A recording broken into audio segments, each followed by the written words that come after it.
ഓം ശ്രീ ഗണേശായ നമ. ഓം ശ്രീ ഗണേശ ശാരദാ ഗുരുഭ്യോ നമ. ഓം സദാശിവസമാരംഭാം ശങ്കരാചാര്യമധ്യമാം അസ്മദാചാര്യപര്യന്താം വന്ദേ ഗുരുപരമ്പരാം. ഓം പീതാംബരങ്കരവിരാജിത ശംഖചക്രകൗമോദകീ സരസിജം കരുണാസമുദ്രം രാധാസഹായമതിസുന്ദരമന്ദഹാസം വാതാലയേശമനിശം ഹൃദി ഭാവയാമി. ഓം നമോ ഭഗവതേ വാസുദേവായ. ഓം ശ്രീകൃഷ്ണായ പരബ്രഹ്മണേ നമഃ. ഓം സച്ചിദാനന്ദരൂപായ വിശ്വോൽപത്യാദിഹേതവേ താപത്രയ വിനാശായ ശ്രീകൃഷ്ണായ വയം നുമഃ. ഹരി ഓം. ശ്രീ വിഷ്ണു സഹസ്രനാമ സ്തോത്ര പഠന പരമ്പരയിലേക്ക് എല്ലാവർക്കും സുസ്വാഗതം, സുദിനം നേരുന്നു. കഴിഞ്ഞ ക്ലാസ്സിൽ നമ്മൾ 84-ാമത്തെ ശ്ലോകമാണ് പഠിച്ചത്. 84-ാമത്തെ ശ്ലോകത്തിൽ 8 നാമങ്ങളായിരുന്നു.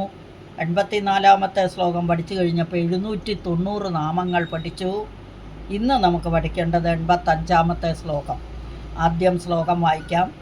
ഉത്ഭവ സുന്ദര സുന്ദോ രത്നനാഭസുലോചനഃ അർക്കോ വാചസന ശൃംഗി ജയന്ത സർവവിജയീ. എന്നോട് വായിക്കാം. ഉത്ഭവ സുന്ദര സുന്ദോ രത്നനാഭസുലോചനഃ അർക്കോ വാചസന ശൃംഗി ജയന്ത സർവവിജയീ. ഇതിൽ 10 നാമങ്ങളുണ്ട്. ഈ ശ്ലോകത്തിൽ 10 നാമങ്ങൾ പറയാം. ഉത്ഭവഃ, സുന്ദരഃ, സുന്ദഃ, രത്നനാഭഃ, സുലോചനഃ, അർക്കഃ, വാചസനഃ, ശൃംഗി, ജയന്തഃ, സർവവിജയീ. ഇങ്ങനെ 10 നാമങ്ങൾ ഒന്നുകൂടെ പറയാം. ഉത്ഭവഃ, സുന്ദരഃ, സുന്ദഃ, രത്നനാഭഃ, സുലോചനഃ, അർക്കഃ, വാചസനഃ, ശൃംഗി, ജയന്തഃ, സർവവിജയീ. ഇതാണ് നാമങ്ങൾ, 10 നാമങ്ങൾ. ഇനി ഓരോ നാമം എടുത്തിട്ട് നമുക്ക് നോക്കാം. ആദ്യ ശ്ലോകം ഒന്ന് വായിക്കാം.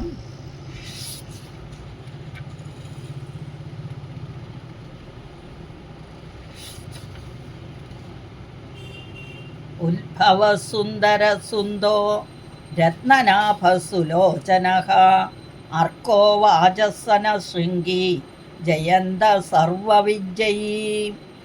ആദ്യത്തെ നാമം ഉത്ഭവഃ. ഉത്ഭവ എന്ന് പറഞ്ഞാൽ ഉത്ഭവൻ.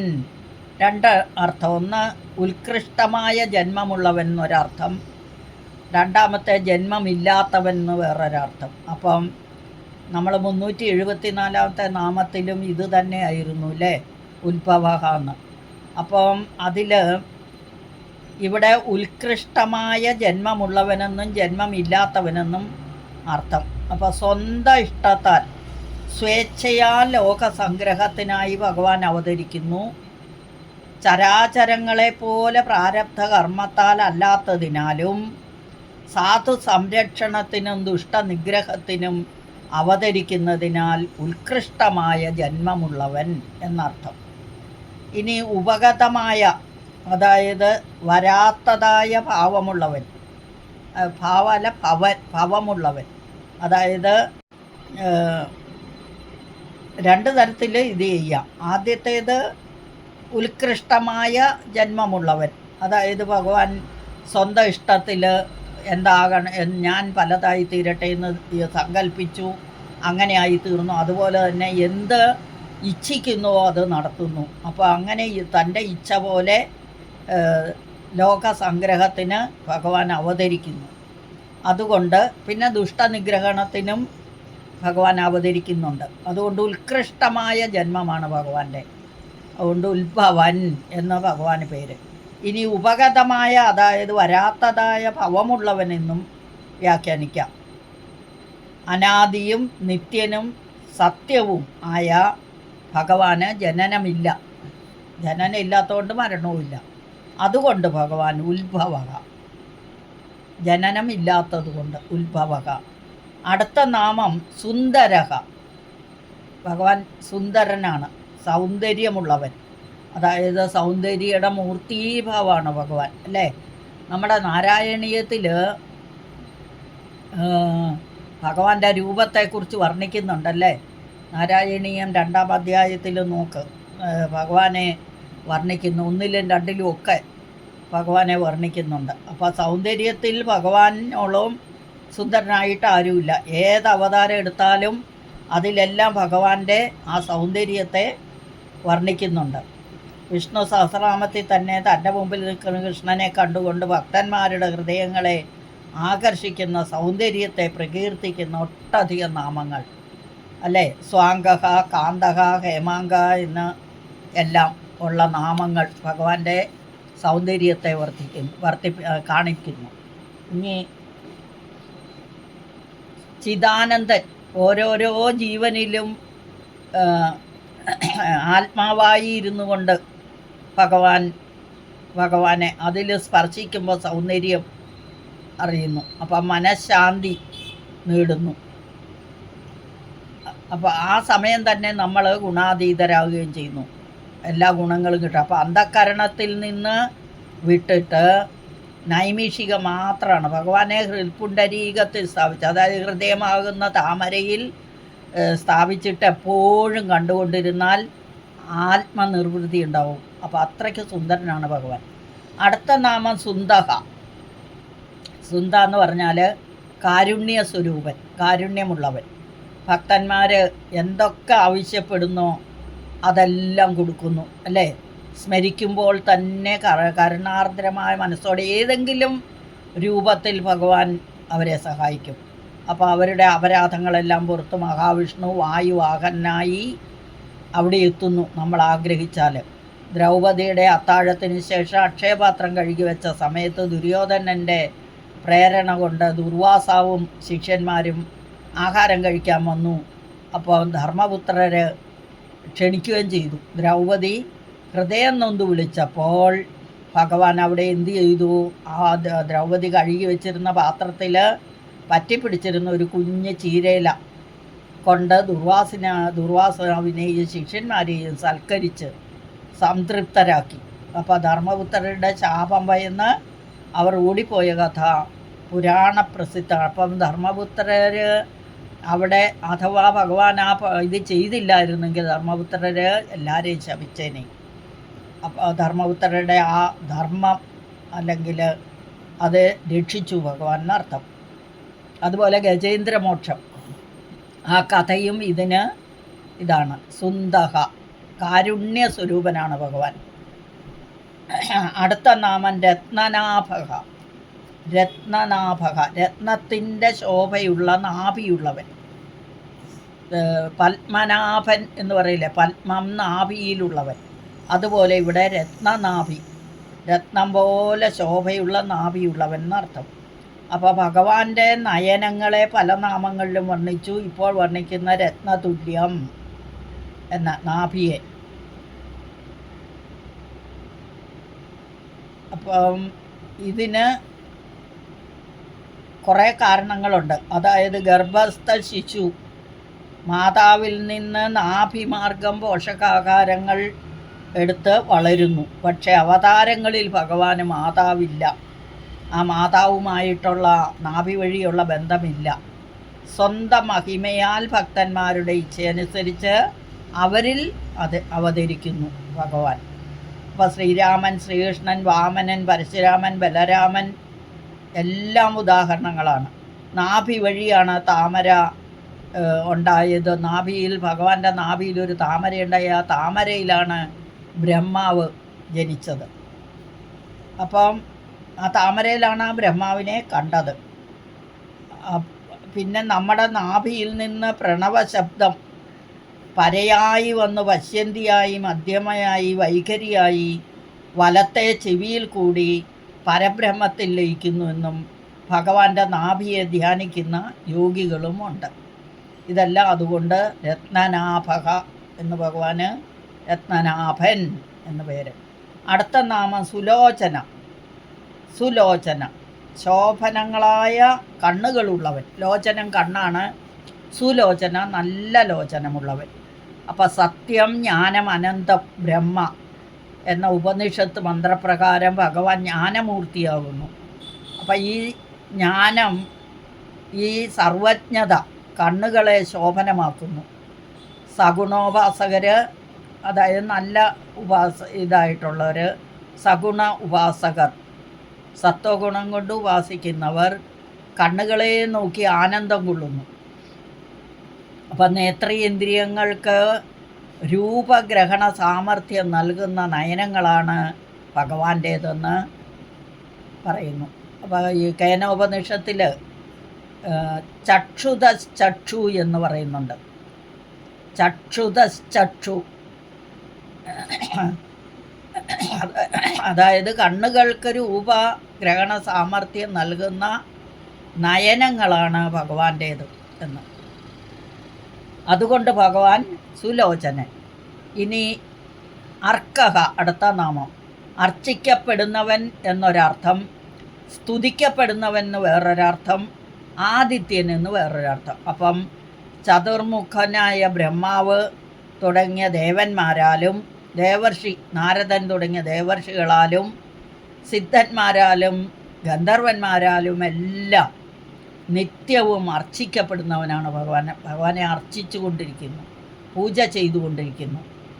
അതുകൊണ്ട് ഭഗവാൻ അർക്കഹ. ഇനി ഗായത്രി മന്ത്രം കൊണ്ട് സ്തുതിക്കപ്പെടുന്നവൻ. ഭഗവാനെ ഗായത്രി മന്ത്രം കൊണ്ട് സ്തുതിക്കുന്നു. ബ്രാഹ്മണരെല്ലാം ഗായത്രി മന്ത്രം ചൊല്ലി ഭഗവാനെ സ്തുതിക്കുന്നു. ഇനി ആദിത്യമണ്ഡല മധ്യവർത്തിയായി സ്വർണമയമായ ശരീരത്തോടെ ആദിത്യന് ചുറ്റും വെളിച്ചവും ചൂടും നൽകുന്നവനായി നിൽക്കുന്നതുകൊണ്ടും ആദിത്യൻ തന്നെയാണ് ഭഗവാൻ. അപ്പോൾ ഭഗവാൻ അർക്കൻ എന്ന് പേര്. ഇനി അസാവാദിത്യോ ബ്രഹ്മ, ഈ ആദിത്യൻ പ്രത്യക്ഷ ബ്രഹ്മമാകുന്നു എന്ന് മന്ത്ര അർണവത്തിലുണ്ട്. അപ്പോൾ ആദിത്യനായി സകല ജീവജാലങ്ങൾക്കും ചൂടും വെളിച്ചവും നൽകി വെള്ളം ബാഷ്പീകരിച്ച് മേഘങ്ങളാക്കി മഴയായി വർഷിച്ച് ലോകത്തിലെ ജീവജാലങ്ങളെ സംരക്ഷിക്കുന്ന ആദിത്യനും ഭഗവാൻ തന്നെയാണ്. അതുകൊണ്ട് ഭഗവാൻ അർക്കൻ എന്ന് പേര്. അടുത്ത നാമം വാജസന. വാജ എന്ന് പറഞ്ഞാൽ വാചം എന്നാൽ അന്നം, ഭക്ഷണം എന്നർത്ഥം. സനൻ എന്ന് പറഞ്ഞാൽ നൽകുന്നവൻ, ദാതാവ് എന്നർത്ഥം. അപ്പം വാജസനൻ എന്ന് പറഞ്ഞാൽ അന്നദാതാവ് എന്നർത്ഥം അല്ലേ. നമ്മുടെ ദൈവദശകത്തിൽ ശ്രീനാരായണ ഗുരു പറയുന്നു, അന്നവസ്ത്രാദി തന്നു ഞങ്ങളെ രക്ഷിക്കുന്നു എന്ന് പറയുന്നില്ലേ. അപ്പോൾ അത് ഭഗവാൻ തന്നെയാണ് അന്നദാതാവ്. ഭക്തന്മാർ അന്നം യാചിക്കുമ്പോൾ ഭഗവാൻ ഒരു ലോപവുമില്ലാതെ നൽകുന്നു, ഇഷ്ടം പോലെ കൊടുക്കുന്നു. യജ്ഞങ്ങളിൽ യജമാന സ്വരൂപനായി ദേവന്മാർക്ക് ഹൗസുകൾ നൽകുന്നു. അപ്പോൾ ഭഗവാൻ സൂര്യ തേജസ്സായി നിന്ന് ഭൂമിക്ക് ഫലപുഷ്ടി നൽകുന്നു. ചന്ദ്രനായി നിന്ന് സസ്യങ്ങൾക്ക് പോഷകാംശം നൽകുന്നു. എല്ലാ ഔഷധികളെയും ചന്ദ്രരശ്മികളാൽ അന്നങ്ങളാക്കി മാറ്റുന്നതും ഭഗവാൻ തന്നെ. അതുകൊണ്ട് ഭഗവാന് വാജസനൻ എന്ന് പേര്. ഇനി ഭഗവത്ഗീതയിൽ 15-ാം അധ്യായത്തിൽ 13-ാമത്തെ ശ്ലോകത്തിൽ പറയുന്നു, ഗാമാവിശ്യ ച ഭൂതാനി ധാരയാമ്യഹമോജസ പുഷ്ണാമീ ചൗഷധി സർവാഹ സോമോഭൂത്വ രസാത്മക എന്ന് പറഞ്ഞാൽ എന്താ? യജ്ഞങ്ങളിലൊക്കെ യജമാന സ്വരൂപനായി ദേവന്മാർക്ക് ഹൗസുകൾ നൽകുന്നു. ഭഗവാൻ സൂര്യ തേജസ്സായി നിന്ന് ഭൂമിക്ക് ഫലപുഷ്ടി നൽകുന്നു. ചന്ദ്രനായി നിന്ന് സസ്യങ്ങൾക്ക് പോഷകാംശം നൽകുന്നു. അതാണ് പുഷ്ണാമി. ഇനി ഔഷധി എന്ന് പറഞ്ഞാൽ ചന്ദ്രനായി നിന്ന് സസ്യങ്ങൾക്ക് പോഷകാംശം നൽകുന്നു. പിന്നെ ഔഷധി എന്ന് പറഞ്ഞുകൊണ്ട് എല്ലാ ഔഷധികളെയും ചന്ദ്രരശ്മികളാൽ അന്നങ്ങളാക്കി മാറ്റുന്നു. സോമോഭൂത്വ രസാത്മക അന്നങ്ങളാക്കി മാറ്റുന്നു. അതുകൊണ്ടും ഭഗവാൻ വാജസനൻ. അടുത്ത നാമം ശൃംഗി. ശൃംഗം കൊമ്പാണ്. അപ്പോൾ ശൃംഗി എന്ന് പറഞ്ഞാൽ കൊമ്പുള്ളവൻ എന്നർത്ഥം. അപ്പോൾ ഭഗവാന്റെ കൊമ്പിനെ പറ്റി പറയുന്നത്, പ്രളയകാലത്ത് ഭഗവാൻ വാസുദേവൻ മത്സ്യരൂപമെടുത്ത് ഒരു കൊമ്പുള്ള ആകൃതിയിൽ അവതരിച്ചു അല്ലേ. മനുവിൻ്റെ സമീപം അനന്തൻ കയറു രൂപത്തിലെത്തി. ധർമ്മവിത്തായ ഭഗവാൻ എല്ലാ ഭൂതങ്ങളെയും ഭൂമിയാകുന്ന നൗക എന്ന് പറഞ്ഞാൽ വള്ളത്തിൽ ആകർഷിച്ചിട്ട് അതിലേക്ക് ആക്കിയിട്ട് ആ കയറുകൊണ്ട് തോണി മത്സ്യത്തിൻ്റെ കൊമ്പിൽ ബന്ധിച്ച് പ്രളയകാലം മുഴുവൻ സഞ്ചരിച്ചു എന്ന് ഒരു കഥയുണ്ട് മത്സ്യപുരാണത്തിൽ. അപ്പോൾ അതുകൊണ്ടും ഭഗവാൻ ശൃംഗി. അപ്പോൾ ഭഗവാന്റെ കൊമ്പിൻ്റെ അറ്റത്ത് തോണിയെ ബന്ധിച്ചു എന്ന് നാരായണ ഭട്ടതിരിപ്പാട് നാരായണീയത്തിലും പറയുന്നുണ്ട്. നാരായണീയം ഏതിലാണെന്ന് ഓർമ്മയില്ല. ത്വത്തുംഗ ശൃംഗേ തരണീം ബബന്ധു, അതാണ് വാക്ക് പറഞ്ഞിരിക്കുന്നത്. ത്വത്തുംഗ ശൃംഗേ, അങ്ങയുടെ തുംഗശൃംഗത്തിൽ തരണി എന്ന് പറഞ്ഞാൽ തോണി, ബബന്ധു ബന്ധിക്കപ്പെട്ടു എന്ന്. അപ്പം അതുകൊണ്ടും ഭഗവാൻ ശൃംഗി. ഇനി അടുത്ത നാമം ജയന്തഹ. ജയന്ത എന്ന് പറഞ്ഞാൽ ജയിക്കുന്നവൻ എന്നൊരർത്ഥം, ജയത്തിന് കാരണമായിരിക്കുന്നവെന്ന് വേറൊരർത്ഥം, രണ്ടർത്ഥം. അപ്പോൾ ഭഗവാൻ സാധു സംരക്ഷണാർത്ഥം അവതാരങ്ങൾ കൈക്കൊണ്ട് തൻ്റെ മുമ്പിൽ നിൽക്കുന്ന ദുഷ്ടന്മാരെ യുദ്ധത്തിൽ നേരിട്ടിട്ടുണ്ട്. പുരാണങ്ങളിൽ എല്ലാത്തിലും കാണുന്നുണ്ട് അല്ലേ? എല്ലാ യുദ്ധത്തിലും ഭഗവാൻ ജയിക്കുന്നു, എല്ലാവരെയും ജയിക്കും. ജിതേന്ദ്രിയനാണ് ഭഗവാൻ. അതുപോലെ ഭഗവാന് ദേഷ്യം വരികയില്ല. അപ്പം മഹാമായാവിയായ ഭഗവാനെ ഒരു മായ കൊണ്ടും തോൽപ്പിക്കാനും പറ്റില്ല.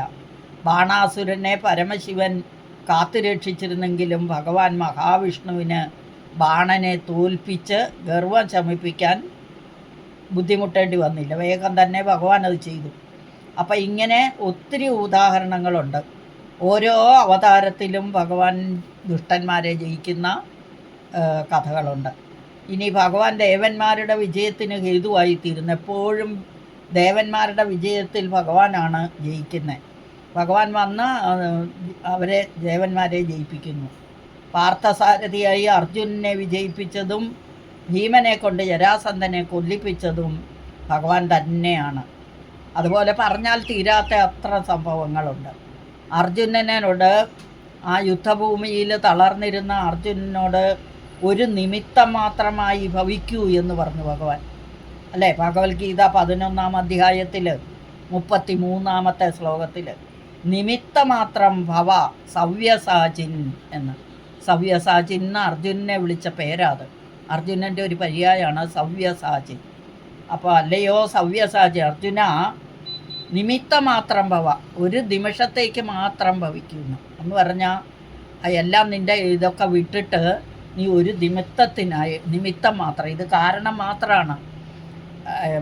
കൊല്ലുന്നതൊന്നും അർജുനനല്ല ആക്ച്വലി, പക്ഷേ അർജുനൻ വിചാരിക്കുന്നു സാധാരണ മനുഷ്യരെ പോലെ. അതുകൊണ്ട് അങ്ങനെ ഭഗവാന് ജയന്തഹ എന്ന പേര്. അടുത്ത നാമം സർവവിജയി, ലാസ്റ്റ് നാമം സർവവിജയി. സർവം എന്ന് പറഞ്ഞാൽ എല്ലാത്തിലും വിജയി, വിജ്ഞാനം എന്നും എടുക്കാം, ജയം എന്നും എടുക്കാം. അപ്പം എല്ലാത്തിലും ജ്ഞാനമുള്ളവനും ജയിക്കുക എന്ന ശീലം മാത്രമുള്ളവനും. അപ്പം ഏതൊരുവനാണോ സാമാന്യ രൂപത്തിലും വിശേഷ രൂപത്തിലും എല്ലാം അറിയുന്നത്, അവൻ ഭഗവാൻ എന്ന് മുണ്ടകോപദേശത്തിലുണ്ട്. സർവജ്ഞ സർവവിത്ത് എന്ന് പറഞ്ഞാൽ ജയി എന്നാൽ ജയം ശീലമായിട്ടുള്ളവനെന്നും, ബാഹ്യശത്രുക്കളായ കുംഭകർണൻ, രാവണൻ തുടങ്ങിയവരെ എല്ലാം ആന്തരശത്രുക്കളായ കാമക്രോധ മത മത്സരാദികളെയും ഭഗവാൻ സുലഭമായി ജയിക്കുന്നു. അതുകൊണ്ട് ഭഗവാനെ സർവവിജയി എന്നും, ജയിക്കുന്നവനെന്നും അറിവുള്ളവനെന്നും രണ്ടർത്ഥം. എല്ലാം അറിയുന്നവൻ, സർവജ്ഞ സർവവിത്ത്, അത് ഭഗവാനാകുന്നു എന്ന് മുണ്ടകോപനിഷത്തിൽ പറഞ്ഞിട്ടുണ്ട്. അപ്പോൾ ഈ ശ്ലോകം അതിൽ അന്വർത്ഥാണ്. ഇനി ഈ ശ്ലോകത്തിലെ ഓരോ നാമങ്ങളും ഒറ്റ വാക്കിൽ നോക്കിയിട്ട് ഇതിൻ്റെ അർത്ഥം ഒന്ന് നോക്കാം, ശ്ലോകത്തിൻ്റെ അർത്ഥം. അപ്പം ആദ്യം ഉത്ഭവ സുന്ദര സുന്ദോ രത്നനാഭ സുലോചനക അർക്കോ വാചസന ശൃംഗി ജയന്ത സർവവിജയി. ഇതാണ് ശ്ലോകം. അതിൽ ഉത്ഭവ ആദ്യത്തെ നാമം ഉത്കൃഷ്ടമായ ജയമുള്ളവൻ, ജന്മമുള്ളവൻ എന്നൊരർത്ഥം. പിന്നെ ഇല്ലാത്ത ജന്മത്തോടുകൂടി, ജനനമില്ലാത്തവൻ എന്ന് വേറൊരർത്ഥം, രണ്ടർത്ഥം ഉത്ഭവ. ഇനി സുന്ദരഹ, സൗന്ദര്യമൂർത്തി എന്നർത്ഥം. നമ്മൾ നാരായണീയത്തിലൊക്കെ ഭഗവാനെ ഭയങ്കരമായിട്ട് ഇത് ചെയ്തിട്ടുണ്ട്. സൗന്ദര്യം, ഭഗവാന്റെ സൗന്ദര്യ തരോത്തര സൗന്ദര്യതോപി, ഇത് മറന്നുപോയി ശ്ലോകം നാരായണീയത്തിലുണ്ട്, ഇപ്പം നോക്കാൻ പറ്റില്ല. സൗന്ദര്യത്തരോ അല്ലേ, രണ്ടാമത്തെ ഇതിലാണെന്ന് തോന്നുന്നു.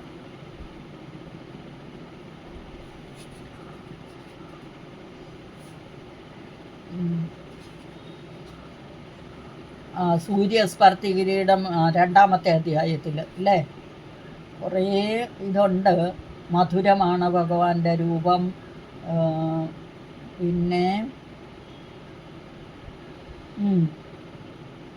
സൗന്ദര്യോത്തരതോപി സുന്ദരതരം ത്വദ്രൂപമാശ്ചര്യതോപി കിട്ടിയത് അത് തന്നെ. അതുപോലെ തന്നെ ഭഗവാന്റെ രൂപത്തെ പിന്നെയും എല്ലാ ശ്ലോകങ്ങളിലും ഇങ്ങനെ വർണ്ണിക്കുന്നുണ്ട്. കുറേ ഉണ്ട് നാരായണീയത്തിൽ, ഭാഗവതത്തിലൊക്കെ. അപ്പോൾ നമ്മൾക്ക് അതിലേക്കൊന്നും പോകണ്ട. സുന്ദരഹ, സൗന്ദര്യമൂർത്തിയാണ് ഭഗവാൻ എന്ന് അറിയുക. സുന്ദഹ അടുത്ത നാമം, സുഷ്ടുവായ രീതിയിൽ ഉന്ദനം ചെയ്യുന്നവൻ. ഉന്ദനം ചെയ്യുക എന്ന് പറഞ്ഞാൽ നല്ലതുപോലെ കരുണ ചെയ്യുന്നവൻ. സുഷ്ടുവായ രീതിയിൽ എന്ന് പറഞ്ഞാൽ നന്നായിട്ട് ഉന്ദനം ചെയ്യുന്നവൻ സുന്ദൻ. ഇനി രത്നനാഭക, രത്നം പോലെ ശോഭിക്കുന്ന പൊക്കിളുള്ളവൻ. അടുത്ത നാമം സുലോചനക, ലോചനം കണ്ണാണ്, സുലോചന നല്ല കണ്ണുള്ളവൻ. ഇനി കണ്ണുകൾക്ക് കാഴ്ചശക്തി തരുന്നവൻ, അതും ഭഗവാൻ തന്നെയാണ്.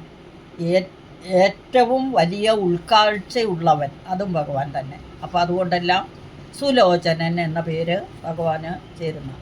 ഇനി അർക്കഹ അടുത്ത നാമം, അർച്ചിക്കപ്പെടുന്നവെന്നൊരർത്ഥം, ഗായത്രി മന്ത്രത്താൽ സ്തുതിക്കപ്പെടുന്നവെന്ന് വേറൊരർത്ഥം. ആദിത്യ മണ്ഡല മധ്യവർത്തിയായി ലോകത്തിന് ചുറ്റും, ലോകത്തിന് ചൂടും വെളിച്ചവും മഴയും പകലും രാത്രിയും എല്ലാം നൽകി രക്ഷിക്കുന്നവൻ, സൂര്യനാരായണൻ എന്ന് ഭഗവാന്റെ പേര്. അതുകൊണ്ടും ഭഗവാൻ അർക്കനാണ്. അടുത്ത നാമം വാചസനഹ, വാചം എന്നാൽ അന്നം, ഭക്ഷണം. സനൻ എന്ന് പറഞ്ഞാൽ കൊടുക്കുന്നവൻ, ഭക്ഷണം കൊടുക്കുന്നവൻ, വാചം നൽകുന്നവൻ എന്നർത്ഥം. വാചസനൻ. ഇനി ശൃംഗി, ശൃംഗി എന്ന് പറഞ്ഞാൽ നമ്മളെങ്ങനെയാണ് വനമാലി, വനമാല ധരിച്ചവന് വനമാലിയാകുന്ന അതുപോലെ ശൃംഗമുള്ളവൻ, കൊമ്പുള്ളവൻ. ശൃംഗം എന്ന് പറഞ്ഞാൽ കൊമ്പ്, കൊമ്പുള്ളവൻ ശൃംഗി. ഇനി കൊമ്പുള്ള മത്സ്യമായി അവതരിച്ച് പ്രളയജലത്തിൽ ഭൂമിയെ രക്ഷിച്ചവൻ ഭഗവാൻ. ഇനി ജയന്തഹ അടുത്ത നാമം, ജയിക്കുന്നവനും ജയത്തിന് കാരണമായവനും ഭഗവാൻ തന്നെ. അതുകൊണ്ട് ജയന്തഹ. സർവവിജയി, എല്ലാം അറിയുന്നവൻ. സർവവിത്തും ജയിയും, ജയിക്കാൻ മാത്രം ശീലമായിട്ടുള്ളവനും ഭഗവാൻ തന്നെ. അതുകൊണ്ട് സർവവിജയി. ഇനി ഈ ശ്ലോകത്തിൻ്റെ ടോട്ടൽ അർത്ഥം, സ്വേച്ഛയാൽ, സ്വന്തം ഇച്ഛയാൽ ഉത്ഭവിച്ചവനും സൗന്ദര്യത്തിൻ്റെ മൂർത്തിരൂപവും. ആ മൂർത്ത രൂപം എന്ന് പറഞ്ഞാൽ ഏറ്റവും വർദ്ധിച്ച സൗന്ദര്യമുള്ളവൻ. ആർത്തരായി ഭജിക്കുന്നവർക്ക് കാരുണ്യരൂപിയായി അനുഗ്രഹം ചൊരിയുന്നവനും, രത്നശോഭയുള്ള പൊക്കിളോടുകൂടിയവനും, ഭംഗിയുള്ള കണ്ണുകളോടുകൂടിയവനും, പ്രത്യക്ഷ ബ്രഹ്മമായ ആദിത്യനായി അർച്ചിക്കപ്പെടുന്നവനും, അന്നദാതാവായി ഇരിക്കുന്നവനും, കൊമ്പുള്ള മത്സ്യമായി അവതരിച്ചവനും, സജ്ജനങ്ങളുടെ വിജയത്തിന് കാരണമായവനും, എല്ലാത്തിനും ജയം ശീലമായിരിക്കുന്ന മഹാജ്ഞാനിയും ഭഗവാൻ വിഷ്ണു തന്നെ. അതുകൊണ്ട് ഈ ശ്ലോകം ഭഗവാന് അന്വർത്ഥമാണ്. അടുത്ത ശ്ലോകവുമായിട്ട് അടുത്ത ക്ലാസ്സിൽ വരുന്നവരേക്കും ഹരി ഓം നാരായണ.